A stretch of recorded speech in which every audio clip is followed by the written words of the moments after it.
What's good, everybody? It's your girl Jakayla A, and I'm back with another nail tutorial. Okay, this is a real life order for my client. I went ahead and I put the moon curve on my tips. I do have a video on that. It's actually a short, okay, or a reel, depending on what platform you're on. So go ahead and watch it. And it's just a quick tutorial on how you could get that shape with the e-file, but you do need e-file. So I'm using all glow powders. She wanted glow powders. She literally wanted this set with like no advance, but she is a regular.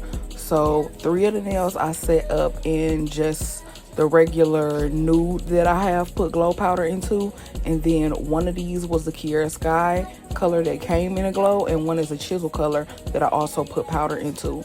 I'm using my Young Nails monomer as always, and I'm using a size 12 brush that I got from Zule Nails years ago. So I'm gonna go ahead and do my application, and then we'll come back for the style, because you know the application be so straightforward.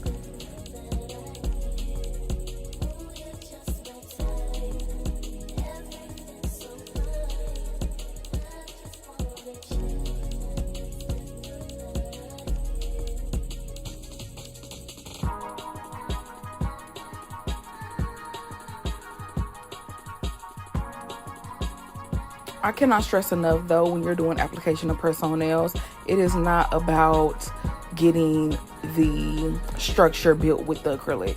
Usually these press-on nails come with a built-in apex, and they have a very pretty shape, and sometimes manipulating that shape can leave you with not such a pretty result. So I really don't customize the tips really at all. Honestly, besides that little moon cut you see me do, I really try to keep the integrity of how it looks, because it comes kind of ready to go. So what you're trying to do is just get the opacity. You want enough product that you can't see through, but not so much product that you're building an actual shape of the nails, as if you don't want to crack or injure your client's nail bed, similar to what you would do with a apex. That is not the goal. That is not the mission. That's not even how I want you to think about this. I just want you to think about keeping it thin, but not too thin, so that you can't see straight through to the nail bed, but also that you don't have shrinking nails, because that's how you get into a space where you start sizing up and using one bigger size of a nail. But if you actually can master the patting motion over the swiping motion, like I'm swiping down to blend, but in real time I'm patting and I'm making sure my product is polymerized before I even move it. So the speed up could be kind of misleading, but just make sure that you don't add too much product. That's how you get shrinking press-ons, and that's how you start having to upsize when you do acrylic sets, when actually that's not even necessary. You just got to use way less product.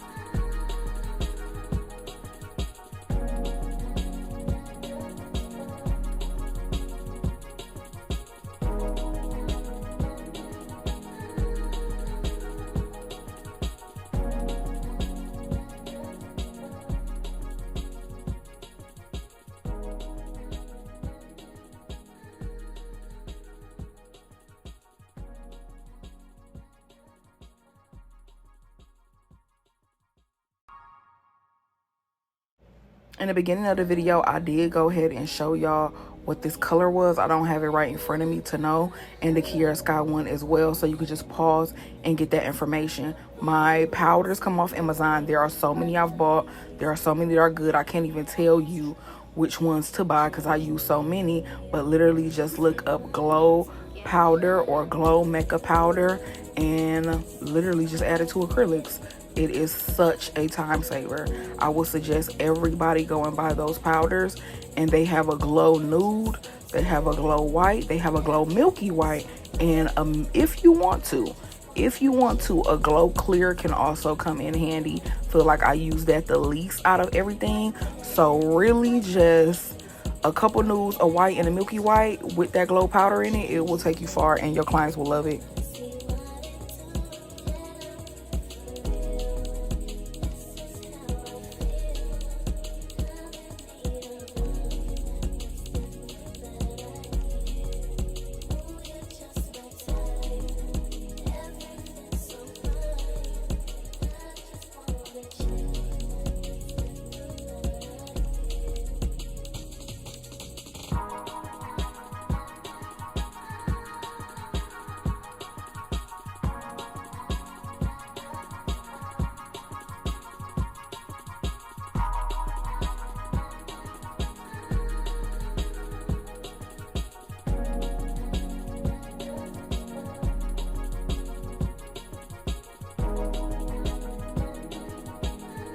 Okay, now my application is done. Now my poster board in the shot.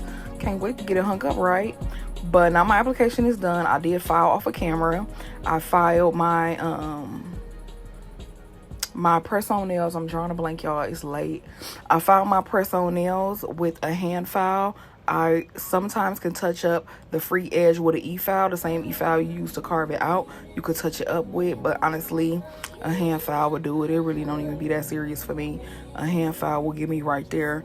So it's really just a dusting across the top to make sure everything is flush and leveled. Then I go in with base coat and cure it. And now I'm going in with a 30mm liner brush from Michael's Craft Store. It's my favorite liner brush. It's very long and very good for any type of long line work. And so this is how I've been doing my French on my duckies. Very narrow. I still have not perfected them. I still have to work it a little bit, but I'm loving the more narrow, looks like an almond, looks like a V cut, that you kind of round it at the tip, versus when I'm doing square nails, I like a very wider shape. I like a deep, that's what I would say. I would have like a very deep French when I'm doing square nails, but when I'm doing ducky nails, I'm loving the more narrow look. But it's trial and error, okay? Just like everything I tell y'all, I have to practice. Just like all the things I tell y'all, y'all have to practice. That's how it comes.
Okay, don't be mad at me, but I forgot to start filming my artwork.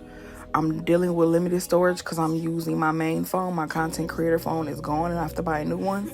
So I'm using my main regular phone with all my apps on it to do content, and I am habitually running out of space.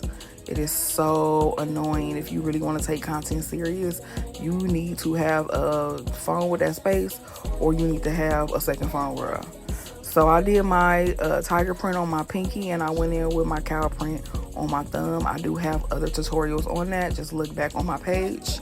I'm using 3 charms that I got from Shein. One is a bear, one is cherries, and one is the bad girl's heart symbol. After I lay them down with my Macart rhinestone glue, I'm going to go ahead and cure it just to set them in place. Cure it for a minute. Then I bring it out and do exactly what I'm doing now. I'm reinforcing all the edges that look like they could lift, look like they could be annoying, look like they could catch hair. You want to go ahead and reinforce all of those with this same rhinestone glue. But this does dry crystal clear. It's nothing like using acrylic, but this dries crystal clear. And if the charms are not too big, you don't need to use acrylic. This is fine. Now we're going to get into some airbrushing. I took the 3 nails that we just did. Oh, I have to top coat them. I have a whole video on airbrushing, but I'm gonna walk you through the process a little bit. You take a little bit of polish and you start thinning it out with a little bit of acetone. You see how I'm adding a little bit at a time? Stir that together. I got the consistency I wanted. It's trial and error, but you want it to be thin, but not too watery. Trial and error will teach you what the perfect consistency is, so you just gotta work it until you get there. I set that to the side once I feel like it was there, and I top coated all of the nails that have a charm. I'm using IBD gel top coat, and I don't know if I just don't like the top coat because I don't like the top coat. It's thick and very gloopy and very heavy, or if I don't like the brush that I'm applying it with. It has completely seeped into the brush, so it could just be that I got this generic top coat bottle from the nail supply store and it applies product very heavy, or it could be the product itself. So if y'all use IBD gel top coat, I got a big refillable bottle of it too, and I just avoid it and I don't even use it. I use my iGel Beauty top coat and base coat, because look at how I have to clean it up. Like, I'm wiping it on the edge, making sure that I'm getting all of the excess off. It applies so much at one time and it just gloops down, and that really will compromise your shape, and I do not like that. I like a little thinner top coat, but I do like a high shine top coat. So after I go get my airbrush, I test it out on a napkin. Just always test it on a napkin, and you do a thin coat. You cure it, you come back for another thin coat. Same principles of a polished nail that's gel. You have to do several thin coats. After that was done, I washed it out just a little bit, but I didn't wipe it out because I didn't really care if it was a little left behind. I'm using a very light pink, and honestly, it's gonna blend to make a very pretty color. So after I get the light pink in, I put a little bit more acetone and I swish it together. Then you gotta check that temperature of that consistency. Get on that napkin. And I was like, okay, the color is pretty. It's gonna contrast up against our lilac base that we have here. Then layer into the light for at least 30 seconds. Then second layer into the light for at least 60 seconds. Just same principles. Now I'm cleaning it out indefinitely. I'm trying to clean it. I swish it around, I pour it out. I get the napkin, I put acetone on the napkin, I wipe it out. I put more product in, wear a mask, because this is very toxic and this is a chemical. You're going to run the machine with the acetone in it, and it is going to clean all of the product out. Run it until it's clear and stop running it. Now your product, your machine is clear and it's clean. And you can use it again. There's no traces of that polish. I'm going in with Beetle's Gel matte top coat. And we're doing a Raindrop design that's very popular. I've been doing this a lot this year already. It's very popular, but it's very cute. And I think it really eats up against the matte base better than the glossy base. So that's my recommendation. Just do the matte base. It'll pop more. Then you want to get a this is the Macart rhinestone glue, if I didn't say that. I use this in every single thing, and it dries completely non-sticky. It dries non-stick. So you could use this and not have to top coat. After you take a brush and you run it through the drops to make like a teardrop shape, then you're gonna go ahead and cure them. And I just love this look, okay? I love this look. I think it came together so cute. My next video is my Aquarius for my Zodiac series. I did not forget. I swear I didn't. See y'all in the next one.